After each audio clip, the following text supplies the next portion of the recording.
What makes an athlete? It's really simple. There are two things that makes an athlete, and today you all will be leaving with the knowledge of those two things. Being from the sports fraternity, being a, having a family from sports fraternity, my father being a national volleyball player, my mother being a national kabaddi player, one would obviously think that their son would become a sports person, but that was not the case. I was not born an athlete. I struggled for 4 consecutive years to secure my first medal as a kid. The journey of swimming began for me. The journey of swimming began for me as a kid who was detected by asthma. And the doctor suggested my family that you should send him for swimming. And back then, we used to go to swimming in Chembur, and it used to be a weekend thing where we used to go every weekend. And the only motivation back then I had was the delicious omelette pav we used to get at the canteen over there. And it was a fun thing. It was a picnic for us every weekend, and swimming started for me from there. Later on, we moved to Navi Mumbai, and a local gymkhana came up with a project, an initiative, where they were training athletes from the foundation to compete in Delhi Commonwealth Games in 2010. This initiative started in 2004, and that's where I got a proper guidance to swim, and that's where I understood what swimming professionally is like. But there was always a gap between me and my coach. There was always a difference, and there was always that communication gap, and we never realized what was the issue. And that was the reason I wasn't able to compete, or else I wasn't able to perform like my fellow teammates. 3 years down the line, did not secure any medals, and the initiative stopped because it was way ahead of time to build an athlete from the foundation to represent a specific goal. But the swimming continued for me because for the love of the sports, I kept on swimming. Later on, in 8th standard, we went to a movie, and it happened to be a turning point in all our lives, me and my family. Throughout the movie, my mom and dad were sobbing, they were crying, and I was enjoying myself. Reason being, I could relate to the main character. It was a character, the movie was based on a kid suffering in a day-to-day life because of dyslexia. That's when we realized that something known as learning disability, something known as dyslexia exists. We did our test, and we came to know that I was detected by dyslexia, dysgraphia, and ADHD. Then it all made sense that why there was a difference there, why there was a gap between me and everybody else, me and the coaches, me and my fellow teammates. Once we had the hurdle in front of us, once we knew the hurdle, we just had to work on a plan of action.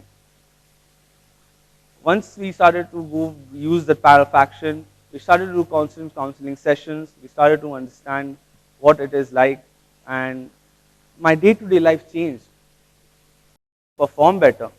I started to perform better in swimming, I started to perform better in school, and the graph towards the success of swimming career just shot upwards after that day.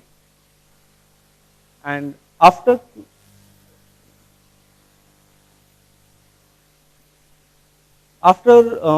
going through that process, after climbing a few rungs up the ladder of competitive swimming, we decided to do something unimaginable. Swimming the English Channel. A dream of every open water swimmer.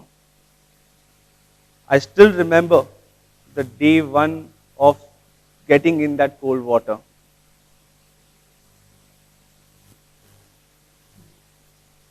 I still remember the day one of getting in that cold water. We flew to UK, and the moment we landed, I quickly went to the Dover beach where every channel swimmer trains.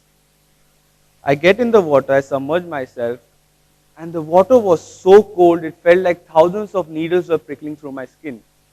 It was 11 degrees Celsius water, enough to put any human into hypothermia.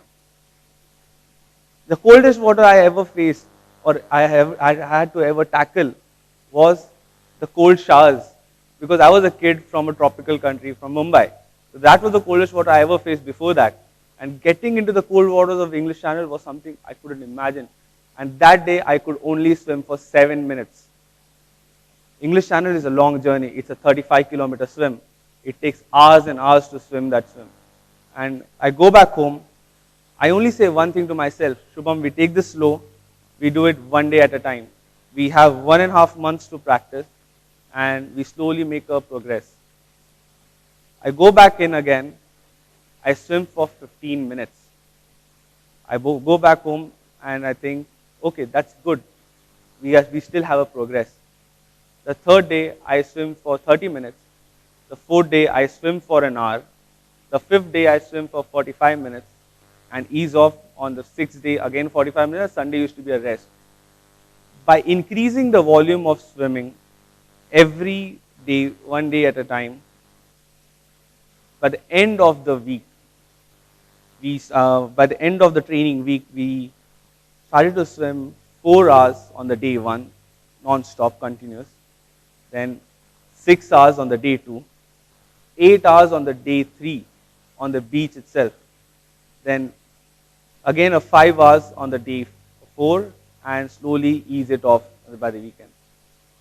So till now we have learned the 2 main ingredients. The one was the family support and the second was the patience. A patience every person needs to become an athlete. The day of the channel arrives. The day to swim the English Channel arrives, and we were waiting for an entire week to swim. And we were waiting for the perfect conditions. And the forecast came out.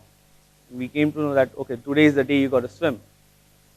After waiting for a week, I was very excited. We go to the start of the swim. It's 3 a.m. It's pitch dark. You can't see anything. There's a light from the boat. And I jump in. Before jumping in, the pilot tells me that for 2 hours, it's going to be a turbulent weather. The weather is going to be choppy. But after 2 hours, it's going to be a smooth sail. You're going to enjoy your time in the channel, and this will be a weather which will be easy to swim in. I go like, okay, 2 hours I can struggle through this, but then I get an easy weather. I jump in the water. I start swimming.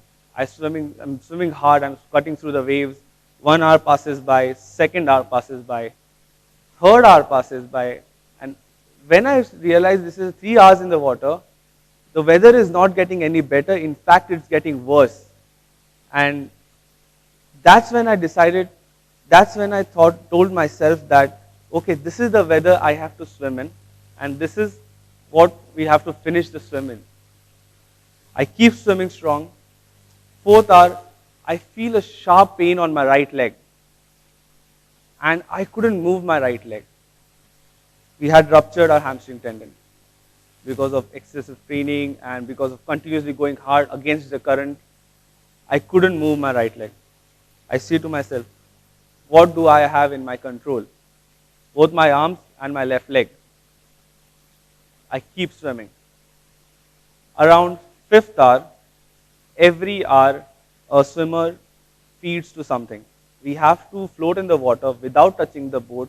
We have to grab onto a carbohydrated drink, a hot chocolate or an energy gel, and quickly have that in 20 to 30 seconds and swim again. If we take any longer, the currents are going to throw us away, and again we are going to be off the course. So while taking the feed, the water is so choppy, the water is so turbulent that a big wave comes and hits the boat, and the boat is continuously trying to maintain its course. So it's going on gear, off gear, and the boat comes on to me, and the propeller hits my another leg. Now when that happens, I was shocked. I couldn't feel my left leg. I knew I couldn't move it. The moment I was moving, it was hurting. That's when I decide, again, what are the things within my control? It's both my arms. Okay, the legs are not working.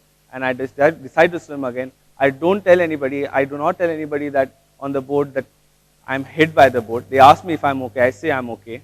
Because if I would have mentioned that I am not okay, I've been hit by the boat, then the aura of that entire journey of swimming the English Channel would get disrupted.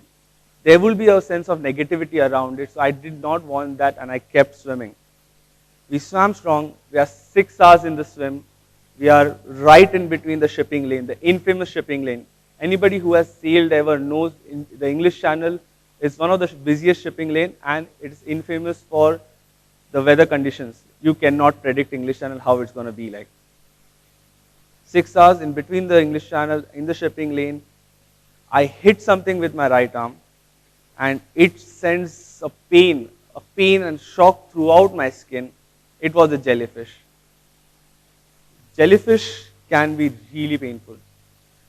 They are poisonous and you never know what the reaction to jellyfish your body would be facing.